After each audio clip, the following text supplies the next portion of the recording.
activated. Your weekly football fix kicks off now. You can follow the LFC Total Red Football Podcast on X, Facebook, YouTube, and TikTok. To another episode of the Total Red Football Podcast. This is episode 5, and joining me tonight is Kev, JK, and Neil. We'll start with you first, Kev. You okay? How's it going? All good, mate. All good. Been watching the snooker. So Mark Williams has pulled 4 back. So 17-12. Still going to get beat at some point, but no, all good, mate. Nice bank holiday Monday. Ready for work. I'm on it. Happy days. Happy days. JK, how are you? Very good, mate. Nice to have a bank holiday weekend. A few days off work, and it was my birthday yesterday. So yeah. Oh, happy birthday for yesterday, mate. Nice one. Were you 21 again? Was it? I fucking wish I was, mate. That's why I haven't told no one it was my birthday. Every time someone tells me the age, I just don't want to think about it. Getting older now. We all are, unfortunately. Neil, how's the weekend gone? You feeling okay? Yeah, not too bad, thank you. Not too bad, thank you. Digesting the news of today, which I'm sure we'll get into shortly. Was doing my tour of English grounds again on Saturday, so I was at Watford v Sheffield Wednesday. So nice. that was this week's game, and it was roasting hot. I got sunburnt, but today it's been very cold. Did you tell us last time how many have you done then on this tour of grounds? I think I'm up to about 30 of the 92. That's pretty good. Well, it's not bad. Yeah, so my son, he's into it now, so I don't get much option. So it could be Leyton Orient, Stockport this weekend. So the semi-finals of the playoffs, yeah. Yeah, the playoffs. So yeah. I'll see how that one goes, don't I? Yep. You'll have to you can do a roving report to let us know, can't you? I could do, yeah. It's a great thing to do with your lad, that though. I love that. Yeah. Yeah. It's different. Yeah, I love that. That's brilliant. Yeah, it is. But I'm at Anfield on Sunday, and he's like, "Oh, can I come?" And I was like, "Sorry, lad, can't really, can't really do that one." But he's done that one, so he's it's not. I'll stretch it, but not that far for your son. Sorry. Yeah.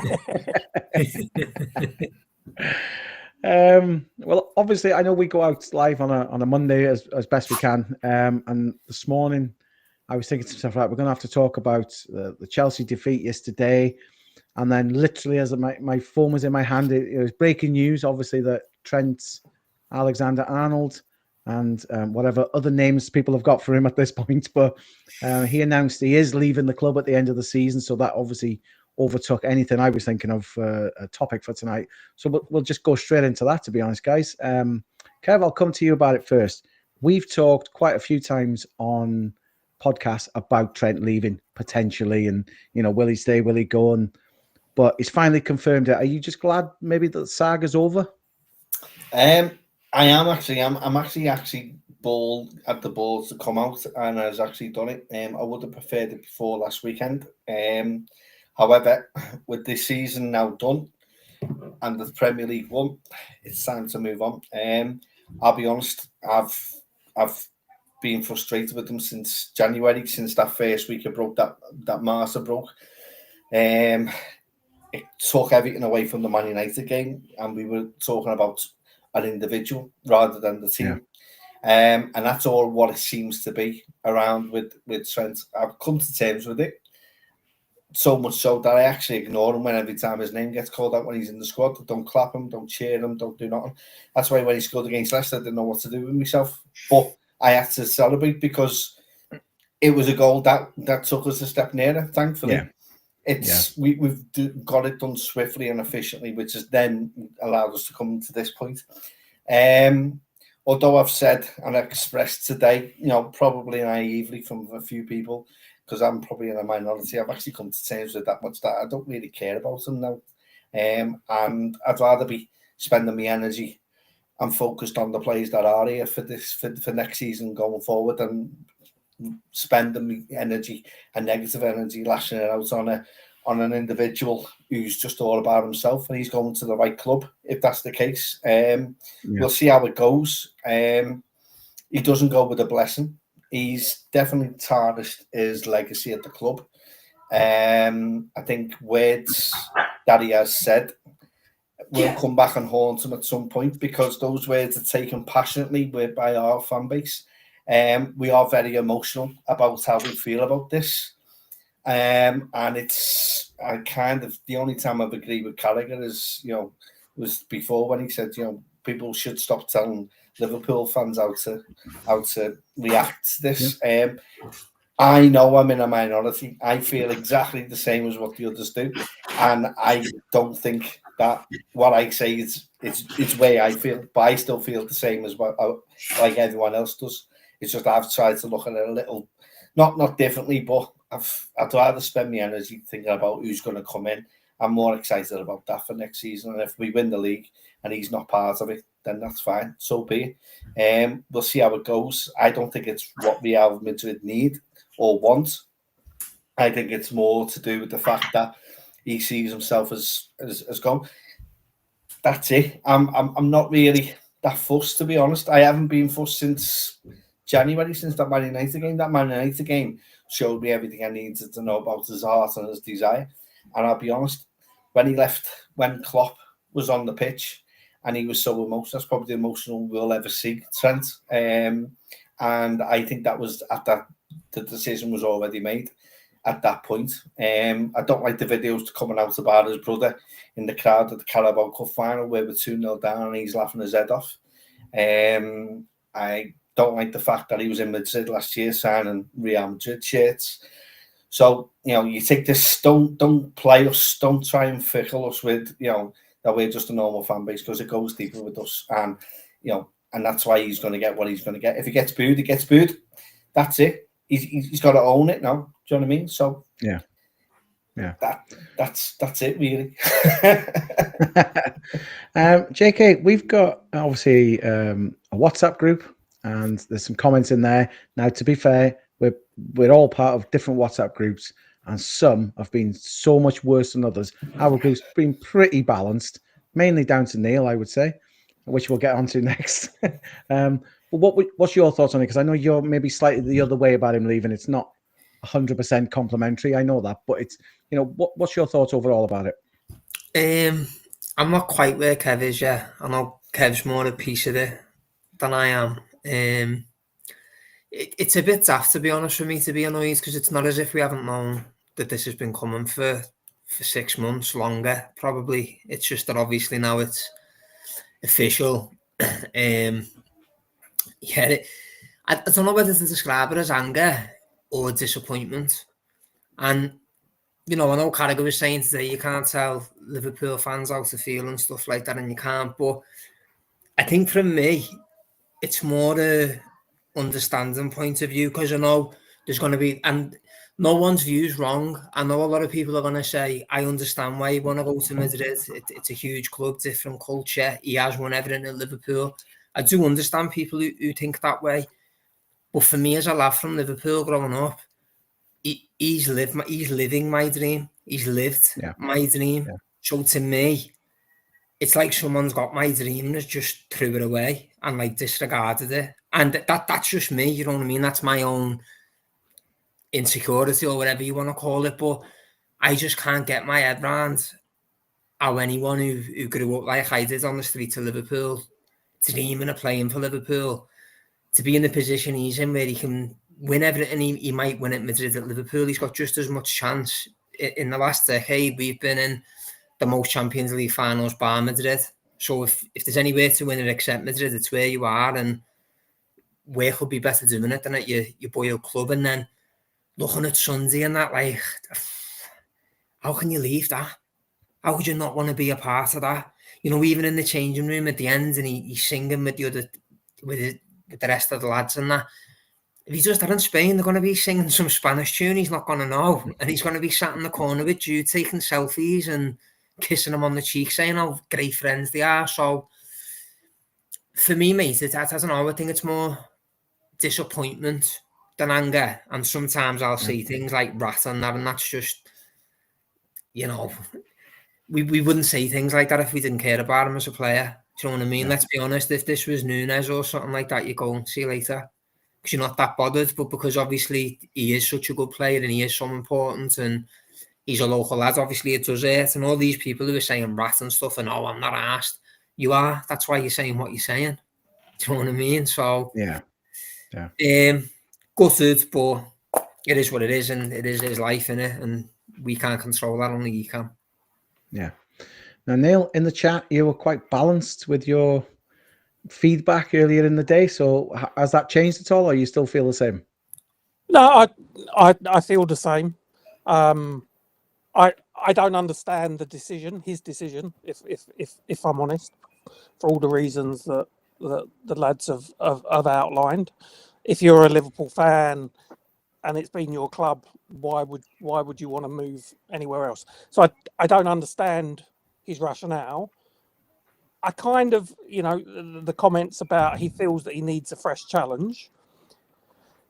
If that is the way he feels, then maybe it's a good thing that he is going, because what we don't want is people that aren't 100% committed to the cause. And I think, there's been times this season and last season where he hasn't looked that he is fully committed to the cause. So for the team, it might be the right time. I felt when Jurgen went, it was the right time for him to go. I think personally he needed that change, and I feel for Trent it might be the same. As JK mentioned, this outpouring of social media commenting that's going on. There's people trying to prove why Trent Alexander-Arnold's not a good player and he's not a good defender. The reason is people care because he's a fantastic player. So we lose a fantastic talent, but with every talent, if their mind's not in the right place, then they're probably not worth having around. So I look at it as, maybe it is the right time. He's given us some fantastic years, really, with some unbelievable performances. But maybe the time is right. So I look forward. I look forward to how we're going to address the creativity in the team without him not being there. How the team will change as a result.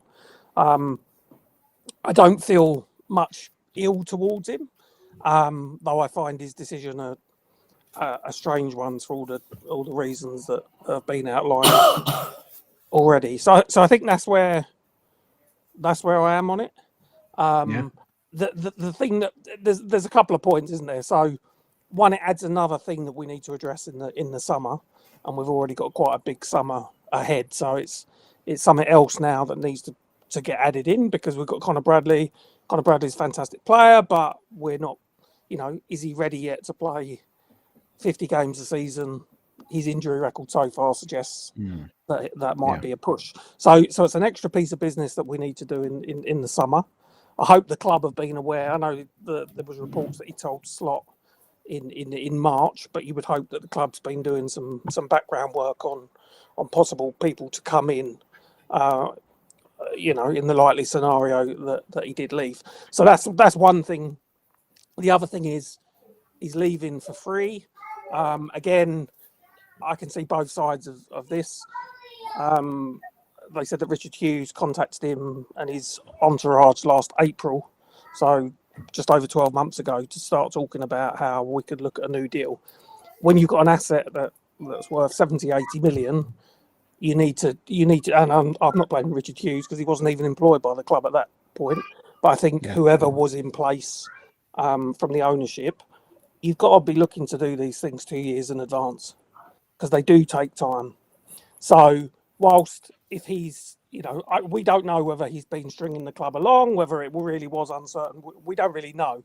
But the club aren't blameless in the fact that we're not getting a fee for him, because I think if you start those negotiations 2 years in advance, yes, there's been some disruption in between. The manager went, the sporting director changed, lots of things changed, but you're in a position where you're trying to get a contract agreed, and if he's not agreeing to it, with 12 months to go, you can say, right, we're still going to get some decent money for you. Sorry, you're now available for transfer. So,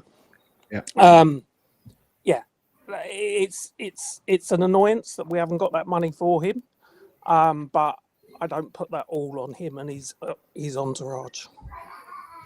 I think You can follow the LFC Total Red Football Podcast on X, Facebook, YouTube, and TikTok.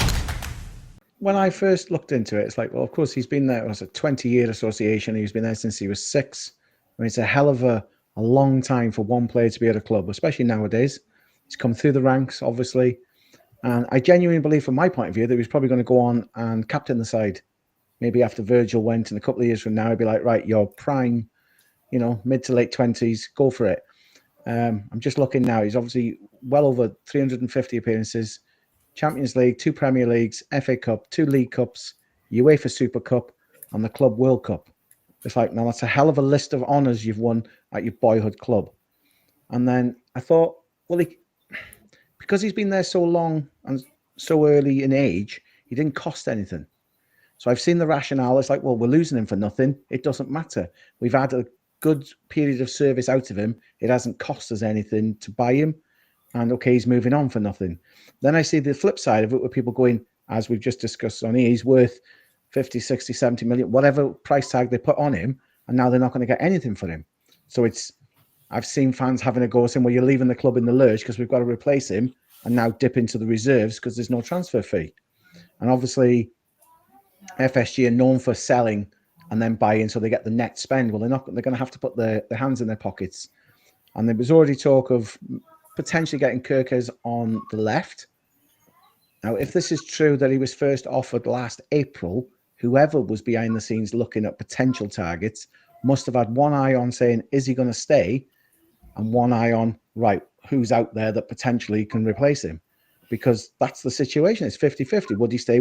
So, like you said, Neil, it's not that we knew he was going to string the club along, or if he was genuinely kind of like undecided, but the club definitely should have been looking, going, right, one eye on a new player who's out there that's going to fit the bill, because no one's going to replace Trent like for like, because he's so unique in what he does. He's not just a right back. Where Conor Bradley, to be fair, if he's fit, I think he's a fantastic player and he's a really good defender. But then he doesn't offer the same so much as what Trent did going forward and the scope of passing he can do. So do you get somebody in and move Conor up to first, or do you get somebody in who's ready-made and still blend with Conor and say, well, you're a young lad, don't worry, you're going to get game time, etc. So I'll come back to you, Neil, about it. So do you think that's the way to go forward now, is put Bradley in as number one, or get somebody in and say, you're the number one and Bradley's still going to be in and out, kind of learning from him? I can see. I wouldn't be surprised for it to go either way. And I think it depends, because I think if we're going to focus on Conor Bradley as our first choice right back, we're going to have to find someone to play in the middle that's a bit more creative. Yeah. So if we do that, I could see that happening. I wouldn't be surprised if they just went out and signed someone that they think will be first choice, with Bradley still there as, rotation for rotation until he, it might be 2 or 3 more years before he's fully physically developed and ready to go. So I wouldn't be surprised either way. I don't think, I saw someone mention Joe Gomez as an option today, and he's very capable when he plays at right back, but I don't think that would be the way to go. So I think they'll sign someone mid-20s. I could be wrong. They might look at Frimpong and think he can cover right back and right wing. So you've got kind of a dual purpose player, because depending on what happens with Chiesa, I don't think we've got any natural cover for Salah still. We haven't had that for a long time. So they could look at Frimpong as someone that can play at right back and share the load with Conor Bradley, as well as provide, a decent backup option for Salah. And he's, in this transfer market, his release clause is not huge compared to some others. So I think there's options. I haven't answered your question because I don't really know. There's so many moving parts at the moment. Of course. Like, who are we going to sign? We now need a right back, a left back, a centre back, maybe a midfielder and a striker. And then people are talking about left wing, and I'm like, haven't we got enough to do without worrying about the left wing? So, yeah, it's difficult to know which way they'll go, but I'm sure they'll get it right. Yeah. JK, the thing is, when he's now come out and kind of almost said, well, I just want a new challenge. Now, Madrid is a hell of a challenge. We know there that if you don't get it right pretty much every single game, every single week, they can turn quite easily. Now, it's easy for him to come out and say, well, I got Jude Bellingham, he's my best mate, and I want to go and be in the sun and live in the sun and have a different lifestyle, try it all. Fair enough, I respect that, no issue with it. But it can quite easily turn sour in somewhere like Madrid, can't it? It's not necessarily a bed of roses all the time. Absolutely not, mate. Roberto Carlos used to get abused ridiculously by his own team, racially, and just sometimes for not putting in a defensive shift, because obviously Carlos's strength was going forwards, which very much is the same with Trent. You've probably seen the other week, Mbappe was getting booed in the stands. Yeah. You know, Mbappe's like, you know, the poster boy that all these fans who are obsessed with signings. He's the exact type of player that all these people want to sign. So I don't think he realises how big the scrutiny will be there. I think he's very naive if he thinks it's going to be less than what it's had at Liverpool, because a few bad games at Madrid and the white hankies are out. It'll be all over the press. It'll be everywhere that you're not good enough. I'll send them back to England, stuff like that. And the thing about a new challenge, it sort of annoyed me, because we're Premier League champions now. Isn't the challenge retaining that? Because to me, I think like proper champions, you don't do it once. Do you know what I mean? And I'm not saying we have to win it straight away next season, but within the next 2 to 3 years, you'd won another league title to show progress, or at least that you're still challenging for the major stuff. So I don't buy into all that new challenge stuff. I think he just wants to be with his mate in Madrid and become this celebrity. I think even his comments today were a bit egotistical. He showed a bit of ego when he said, I hope me leaving doesn't shadow winning the league. You're not that big, mate. You're not that important that our second title in 30 years is going to be overshadowed by what you're doing. So even him saying that annoyed me a little bit. But he's got a massive challenge coming, and I don't think maybe he knows how big it is and how lonely it could be for him over there if he does have a couple of bad performances, which I'm not wishing on him, but I don't think he realises how bad the scrutiny will be. No, this is it. Kev, now, JK said that, they can get the white hankies out, they can turn on you quite quick, and it's happened. I mean, look at somebody like, I can't think of his name, Gareth Bale. He goes out there, he wins loads. I mean, I know he scored against Liverpool in the Champions League final. He's won leagues with them, he's won Champions Leagues with them, and yet they never actually quite took to him that much. He stuck it out as much as he could. I think it done for him in the end when he said he preferred, Wales, then golf, etc., and then Madrid. But you go out there, you can be successful, and yet you still maybe don't get the adulation that it seems that maybe Trent. I don't know what Trent thinks he's going to get out of it, because when he's saying potentially, well, they can go there and win things. Yes, okay, La Liga, it's not better than the Premier League. So I'm not saying it's not a notch to have to say, I've won La Liga as well, but winning the Premier League, in my eyes, is pretty much the best league in the world. So that's the top of the tree to win that one. He is quite possibly going to get better or more often chances, maybe to say, to go towards the Champions League final, if he's lucky. So when he's saying things like that, he just wants to change the scenery, etc. Do you buy that? Or has he just had his head turned by Bellingham going, come and play with me, mate, it's going to be great, and he's fallen for that hook, line and sinker, and it's not going to be what he thinks. He's helped his brother out by giving him a fantastic amount of money for being his agent. So he's going to get about 20-30 mil just off it alone. It's just words, to be honest. What he's wrote today is just a nice way of being nice and kind of not saying what he actually wants to feel. He looked as though he was going to wet up and cry. He wasn't. It was not like it was when Klopp left last season. That's the more emotion I've seen of him in the last 12 months, apart from his goal against Leicester. But other than that, no. he's going to struggle in a league where you've got Rafinha, Yamil Lamal in one team, and then you've potentially got Nico Williams as well. So good luck trying to play against those three alone. J.K. O'Neill will spout out others who are just as quick and just as talented than what I can. But you look at what defensive mindedness he's going to bring to Madrid. It's going to actually weaken them on that right-hand side even further than what they've got. So for me, he's going to find it's tough. Don't get me wrong. He's going to get more time on the board than what he does in the Premier League because the league's not that fast. It's not that quick. So he will be creative and have his opportunities to be talented. But, you know, you've seen it with Gareth Bale. Gareth Bale also never failed because he won more Champions League than the manager, which was Zinedine Zidane. Zidane had only won 4. And that kicked off Zidane as well because he's seen as one of the best played Galacticos that ever played for them. And here's a young lad from Wales who's got more than him. They don't like that. Do you know what I mean? They expect, you know, Madrid to have, you know, their elite players to be the best, and they should be right behind. I've seen them live, and I'll be honest, I've never known a fan base like them. They're so hard. They walk. I talk about it all the time. Ukraine, the Kiev final. They just walked in on that Saturday night as though this is what we do. Just rocked up on the Saturday. Didn't go there the days before. Just rocked up, walked out. And when they walked out, you wouldn't even think they'd won the final.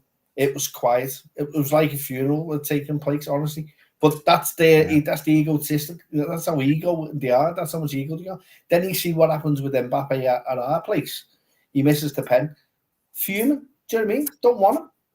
And that's someone who's gonna have a bigger career and a bigger limelight and a more chance of winning a Ballon d'Or than what Trent thinks he's possibly gonna have. You know, it's a difficult place to go. And don't get me wrong, it's a challenge, and he has challenged himself by playing for one of the worst, horrible teams you can ever think of. I have a lot of respect for Madrid, but I also know that if I was a player, it would be one of the places I would not want to go to, mainly because of the supporters, mainly more than anything else, and how fickle, they're more fickle than anyone else. He is going to find it challenging, and it's going to be fun and games just to watch him while we're going on to win a European Cup and beat them on the way. So, you know, that's the way I see it. He's no longer a Liverpool player. I wouldn't be giving him minutes either. But, you know, and if you do give him minutes, then he's got to own it, because any tackle he misses or anything, fans are going to be very fickle with him. And that's down to anyone who's in the ground, how they react. Mine is just to ignore him. The more you ignore him, the more it goes away. Do you know what I mean? He wants the reactiveness. He wants to be shown as, you know, this is going to overshadow. It's not going to overshadow my day on the parade. If anything, it's going to make it even far more better, because, you know, there's going to be someone up there that shouldn't be up there. Do you know what I mean? So, you know, it's not going to spoil our day or what we do. Best thing to do is just sit back and get the popcorn out when he's playing in La Liga, especially against, you know, the likes of Atletico Bilbao and Barcelona, because he is going to find it tough, you know. But we move on, don't we? Like and subscribe to the LFC Total Red Football Podcast on YouTube.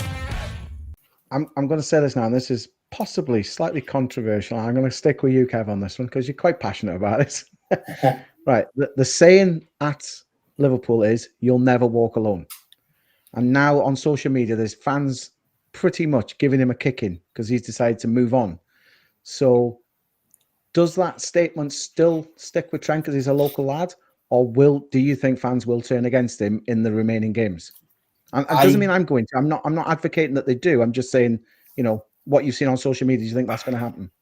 I can't speak for anyone else. And if anyone else wants to say what everyone else is going to think, I'm not. For me, he's still a legend because he's been part of a team that's produced a league title in the last 30 years that no other squad has actually done.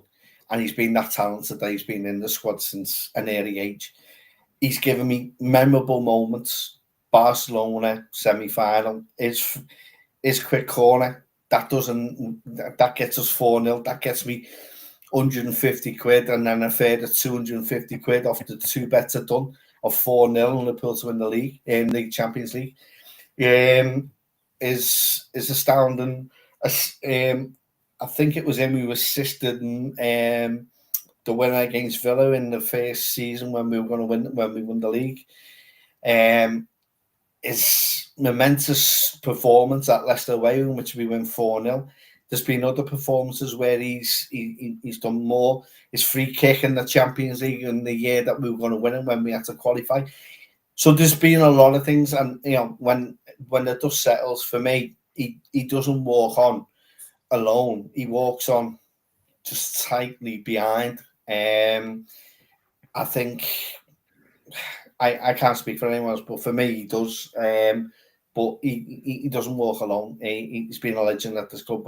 When you look at everything he's done and achieved, and what he's done at right back, he's made right back a sense of a play of an area where the amount of assists he's got and goals is just ridiculous for a right back.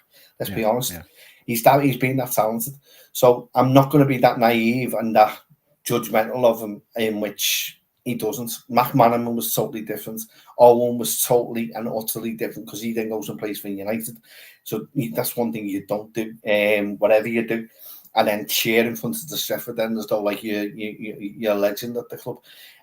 So for me, it's slightly different. Although not much, there is similarities there. But for me, he won't walk alone, but I won't go out of my way to stand with him, if that makes any sense. So, but no, that's fair. You can't deny the things he's done, but I'll just say to it, we're still looking for a better right back than Phil Neal, because he's no one's nowhere near good enough as what he's done and what he's achieved in the game. So, you're talking about a right back that won 4 European Cups at our place. So, again, we move on to the next right back and see what they can do. Yeah, that's fair. JK, I'm going to come to you and ask similar. I'm not on the show at all to kick Trent Alexander-Arnolds or any other player, to be honest. At the end of the day, he's given, as we said, pretty much, just over 20 years service from a kid to now, and he's won everything at the club that he can. So I'm not going to say it, pat him on the back and go, right, off you go, son, thanks for everything, because I do have a slight bitter thing of, the way it just seems to have come out over the last 6 months is it just leaves me a little bit bitter pill, but I'm not going to have a go at the lad at the end of the day. So I know your slightly different view to Kev with still coming to terms with him leaving. Do you think he's going to get booed at games? Or like Kev said, if he makes a mistake, or even on the parade, are people going to just be like, let's let it go, let him get on with what he's got to do, finish up with Liverpool and go, and just leave him be? Or do you think some might turn on him? I don't think they will on the parade, because the parade's about the club, not about him. So I wouldn't let him tarnish your day. Like, we've been waiting for this for, it's only the 2nd time in my lifetime that we've won it, and this is the only time it's felt real, where we can, celebrate it properly with our friends and family or whoever you go the game with. So I don't think the parade he'll get booed, because, like I say, it's not about him. It's far bigger than him, and we've lost bigger people than him. Last year when Klopp said he was going, I honestly felt like someone had died in my family, and I didn't know where we'd go. I was terrified, and here we are 12 months later, we're Premier League champions. So we lost a lot more important figureheads than Trent Alexander-Arnold. I think the remaining games, I don't see why he should be playing. He's not a part of the team next season. I don't see the point in him playing again for us. I know obviously we're playing players that might not have a future, but playing them is to see if they can stay next season, if they're good enough. If not, it increases the market value. I don't see what playing Trent does. If he half-asses a tackle, which I think he did the weekend, his tackling was the way it was against United, I thought, then it's setting him up to get booed if he's not putting the foot in. And does Trent really want to play the last 3 games? He's about to sign a lucrative deal with Real Madrid. If he gets a big injury in these 3 games, is that lucrative offer still going to be there? Because if he does a ligament or something like that, then obviously Madrid aren't going to be offering him a 6-year deal on whatever they're offering him now. So it's probably in everyone's interest that he just doesn't play, to be honest. I think if he does, it'll be a mixed battle. You're going to get some fans who are like Kev, who've just accepted it now and they're not going to boo. And booing is probably a little bit childish, but then you are going to get fans who feel really let down and hurt by it, who will boo. If you look at his Twitter today, all the comments below it, that I haven't seen one positive comment, and some of them are match goers. So I think if he was to play and not put a proper shift in, then yeah, you would hear a few boos. But the parade, no. The parade's not about Trent, it's about Liverpool. Yeah, I think that's fair. I mean, if I was sitting at Anfield this weekend, it's about supporting the team, not about negativity on one particular player, because that's not going to help the whole team overall. If people are booing, other players on that pitch are going to hear that and think, well, whether they know, whether they like the fact he's going to Madrid and leaving them, or whether they are not bothered. But if they're on that field and there's boos ringing around for him, they could quite easily disrupt their game, being like, well, I don't want him booed. It just messes with your head a little bit on the pitch, doesn't it? And I think, I'm not going to boo the guy. If I was sitting there, it's about supporting the lads. And it's exactly the same with the parade. It's like, this has only happened, as you said, twice. The first time now with fans, because we couldn't do it last time. So it's like, it's got to be a huge, joyous celebration at the end of the day. It doesn't matter who's on the bus like that. Just get on with it, get the parade done, and enjoy your day or your week, like Kev's going to do probably. Neil, what about trying to I know we mentioned Frimpong earlier, but the kind of balls that he can play across the field and everything, obviously we're going to miss that now.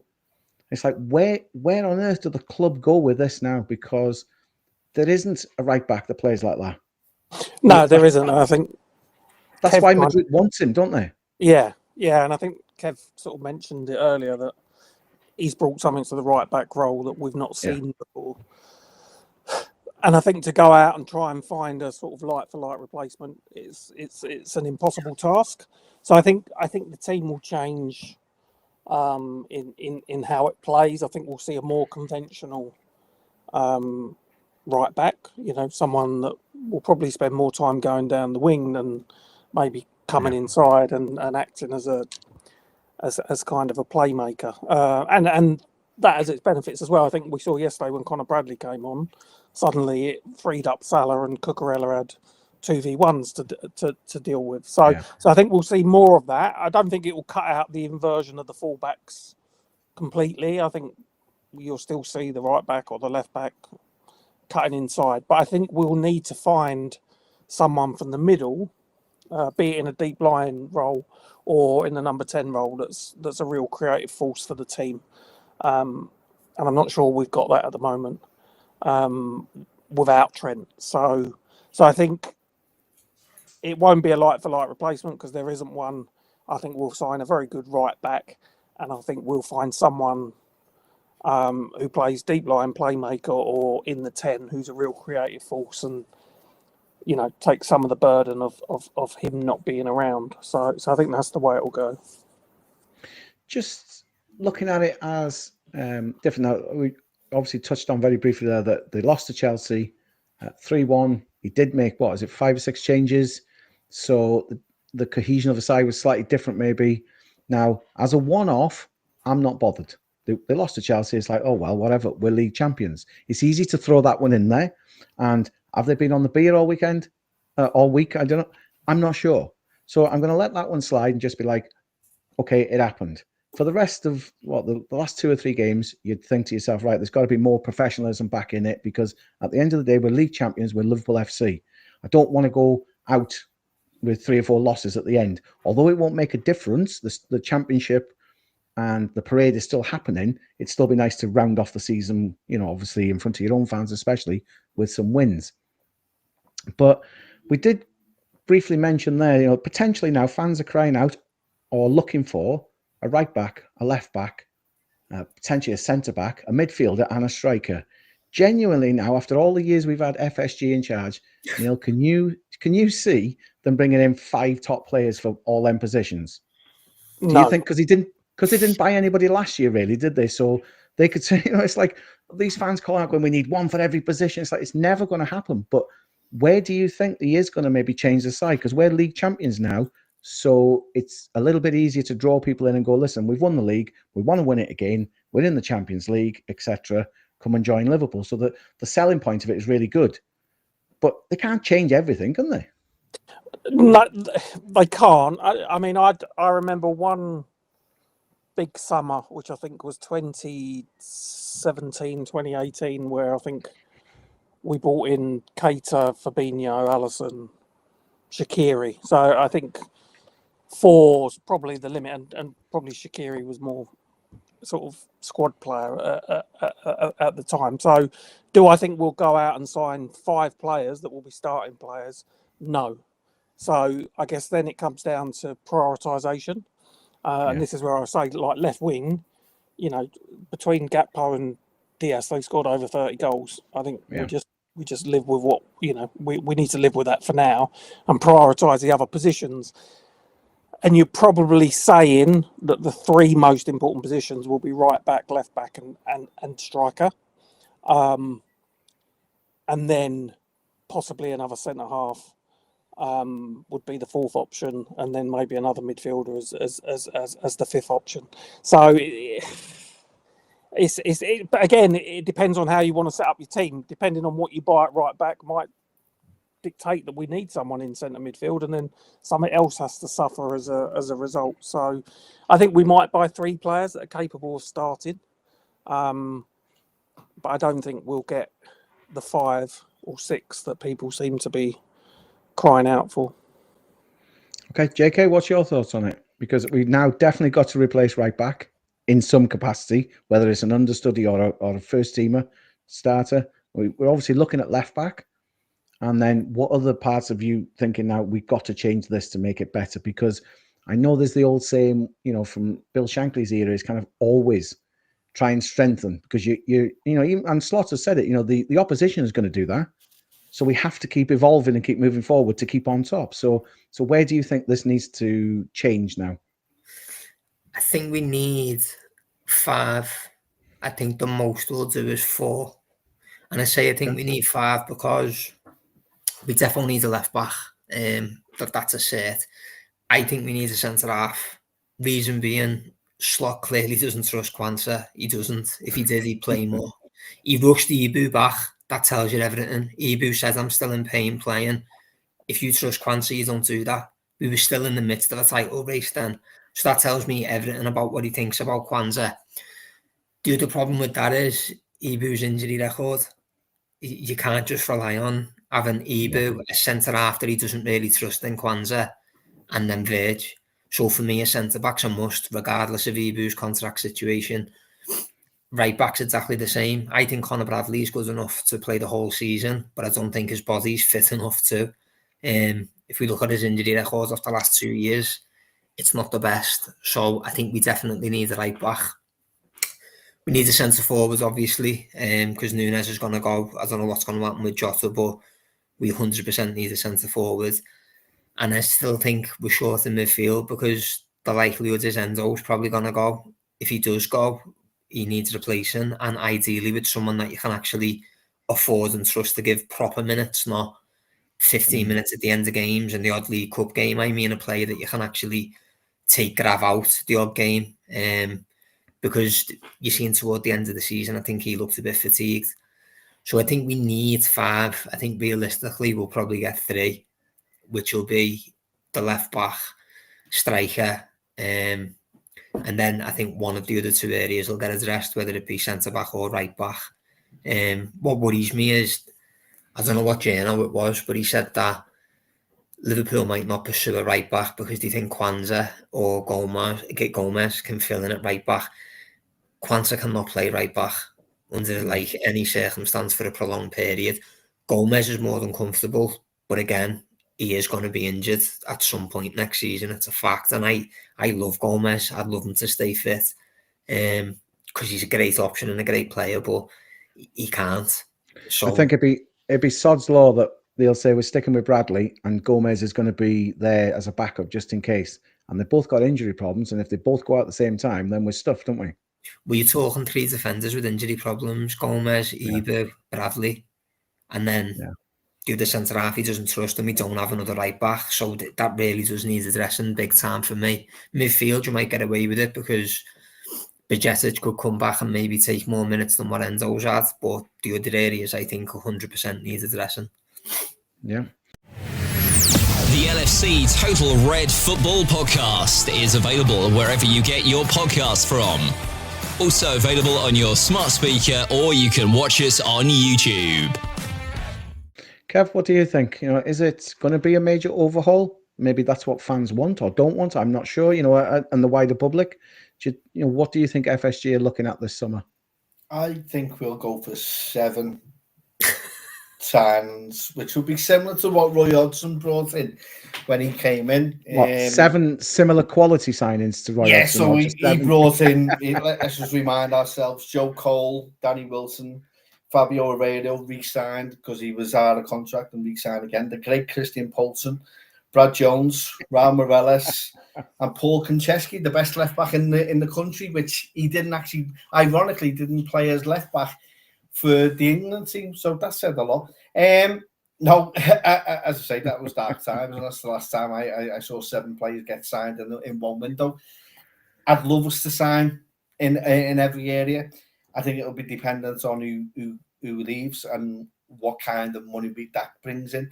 If we get money for Nunes, monetary value, we still got 3 years left. Thankfully, he signed a 6-year contract, so that's kind of kept us the asset to a certain level that is kind of respectable for what we paid for. We're not going to get the full amount, although you never know. I'd rather do a like for like with Atletico Madrid if we could, and try and do something that sends Nunes one way and Alvarez the other way, if that's possible. Yeah. That then sorts out the striker situation. Now I'd try and do a deal with Bournemouth, which allows Kwanzaa and Kelleher go, and we get Kerkez and Hussein. So then you're taking 2 for 2, and if it means we've got to give it a little bit of money, then that's so be it. That then frees up a little bit of money for a midfielder. Who that could be, I don't know. The lads will be able to help me out with someone who's got the creative mindset in there. And then also you then got money for a right back. I do think certain players are going to go. The likes of Harvey Elliott may go. Those who came on yesterday are the ones that are more potentially going to miss out or get transferred out if they can. You get good money for Elliott. I reckon you get 40 to 50 for him. It depends who leaves and how quickly we can get them out, and how much of what we've earned from the Champions League and the Premier League. I think the Premier League gets us 177. I think we've earned close to 100 million in the Champions League. So this 277 is all that going to go into. Do you know what I mean? The money from Adidas as well. Yeah, there's money from Adidas as well. There'll be money from Nike as well because we've just won the champion. We've won the league. You've also saving money on Trent's wages. So does that automatically go to Salah and to Van Dijk? Is that where that money's come from? Is that already being sorted out? So I think there's potentially a lot of ifs that is going to go on, and we're not going to know.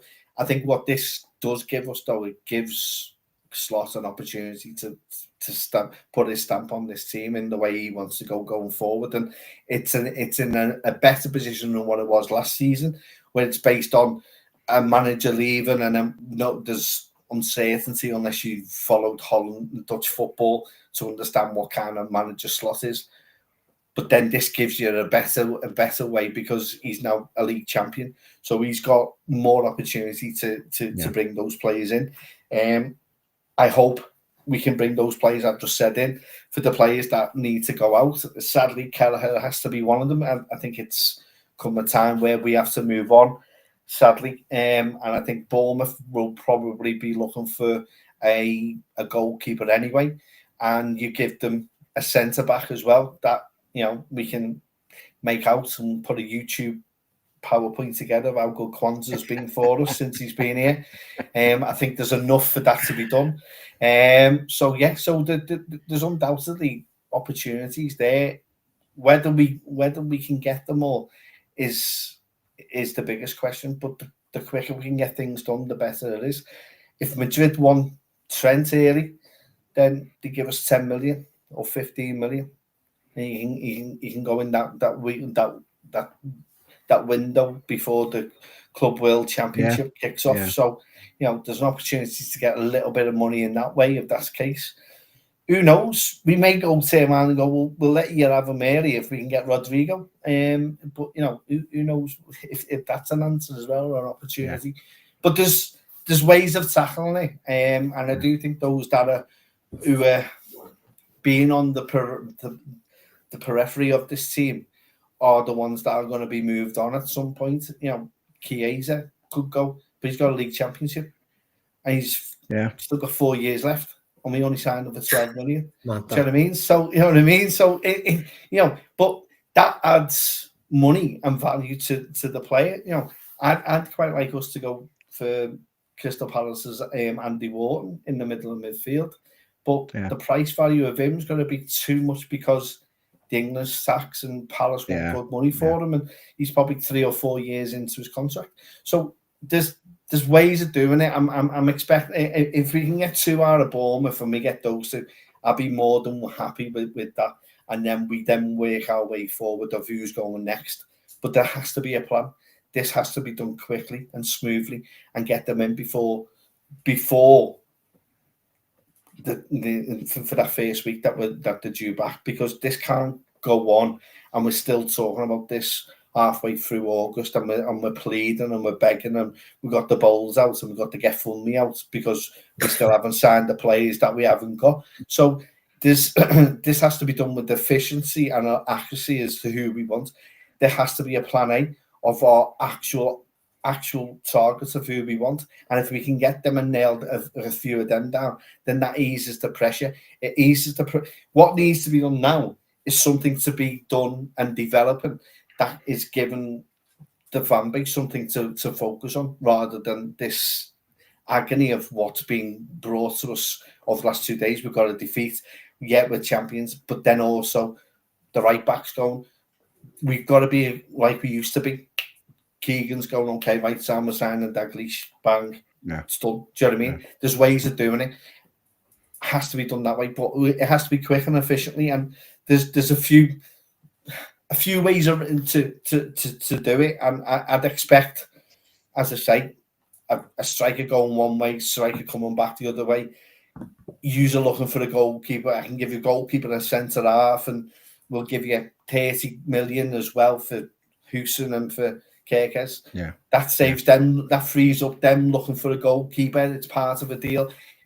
Kelleher gets first team football, so there's little ways of doing it, which is what I'd do, but it depends what Richard Hughes has got up his sleeve.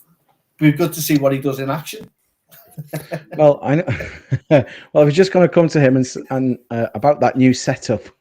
I don't want to see Richard Hughes in action like that, anyway. But if it's all been said that he's very good friends with Michael Edwards, we've obviously got Julian Ward back as well, and I know it's a slightly different setup, but over the last few years, with Michael Edwards and Ward, they've pulled off some fantastic deals that you were like, how on earth did they get that money for that player and then get this other player in? So if we've learned anything in the last few years, that knowledge is back at the club. So with the help of Barry Hunter as the head scout and the team behind who help obviously slot, identify players and analyze them, etc., hopefully they've really worked hard and got something up their sleeve. Now, I didn't put this in the chat, so just get your thinking caps on. I'm going to come to you first, JK, right? So it's just a bit of fun before we wrap up the show. But can you think of one realistic signing this summer and one fantasy signing for LFC, if you could pick anybody? I'm going to finish on a bit of a positive because I'm fed up of talking about Trent now. It's like, right, okay, let's have a bit of fun and say, right, we're going to really try for this player, but somebody you'd really go, do you know what, I'd love him. I really love Rodgers, don't I? I don't think that's doable. Rodgers from Aston Villa, so I won't put him in there. I won't put him as either, to be fair. I think realistically, we need a left back, and I think Kirkes, that kind of reminds me of the McAllister deal. It's as if everyone pretty much knows that's going to happen. Okay. Once the season comes to an end, so I'll say Kirkes for left back, and the fantasy signing's the one that I think the majority of us want, which is Isak. Up front, he's the finished the finished product, isn't he? You know, all these other players were linked with Etiquette, Sesko, all potentials. Although, to be honest, Isak or Alvarez, I'd be very, very happy with either or. I think you've had a very good window if one of them are the number 9 next season. I'd be very, very happy with that. But I do love Rodgers. Neil, I'll come to you next. What do you think? Yeah, so I think the realistic one does appear to be Kirkes, but I think there's a good chance with Højsson as well, and he looks a real prospect. So I'd expect something to get done then. You know, as JK says, Isak, Rodgers, dream signings, Alvarez. But I think someone that could really help in midfield is Carlos Baleba from Brighton. Yeah, he'd be he would be immense in there with Gravenberch and McAllister. And I say fantasy because I think we'll be priced out of a move for him, because I suspect it'll be 80, 90, 100 million again. But I think he's a fantastic player that will just get better and better. We've still got the 100 million or 110 million from Caicedo, remember? So we can go for him. Where's the Caicedo money, John? Yeah. He transforms, actually, Neil. That's a belter shot, mate. Baleba transforms us. Yeah. I think he'd be him. Kev, what do you think? I think one of the Bournemouth lads is nailed on, to be honest, as we've said. Fantasy for me, if he took a pay cut, would be De Bruyne for a season or two. Ooh, there's a different shout. I didn't expect that.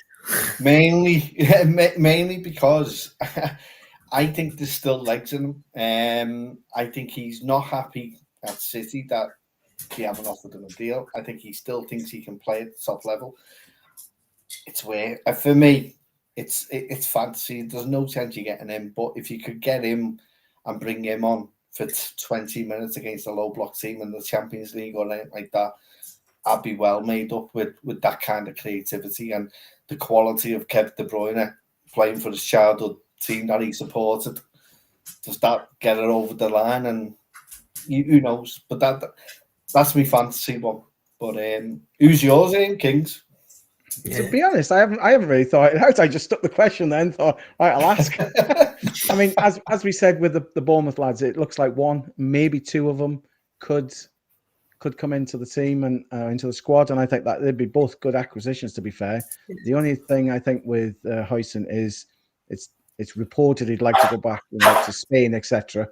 And I wondered, are we going to end up in a situation if you did get him, because he's only a young lad, signs a 5-year deal, then winds it down, then buggers off to Spain, which we've been talking about all night. So it's like, I don't want that to happen. But you know, you come into his prime and then just be like, I've had enough now, I'm not signing a new deal. I'd hate for that to happen.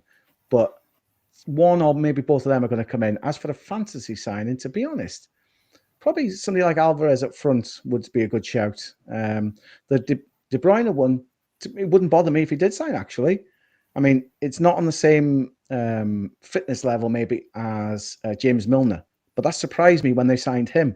And look how he turned out. He was so good for Liverpool, to be fair. And he's still, I know he's had a few injuries since, but he's still going for Brighton now. It's like, it's amazing. I know he wants to beat this Gareth Barry record, doesn't he? You know, it's like obviously appearances, and he's so close to it now. And I'd be like, listen, mate, I'll stay. But even if they're looking to get rid of him, it's like, I'll play anywhere in the Premier League just so I can get past this record. I'll play for nothing now. But you know, so he surprised me at the time, but he turned out to be a brilliant signing. So, but I'd go Kevin De Bruyne for me. I'd take him, no problem. And Alvarez up front would be probably the shout for me. But as we all know, it's not down to us. We're all managers sitting here and coaches and everything, and we can't influence it, unfortunately. We're pretty much at the hour, lads. We have run out of time. So first off, I do want to say thanks to Kev, JK and Neil for joining us tonight on the LFC Total Red Football Podcast. But thank you to you three for being on the show, guys. You can follow us on X and TikTok. Also, you can listen to the audio versions on Spotify and Amazon Music. And again, you can, if you need to, you can watch us again on the YouTube stream. Until next week, thank you very much. Thanks for listening. Join us next time for more LFC Total Red Football Podcast.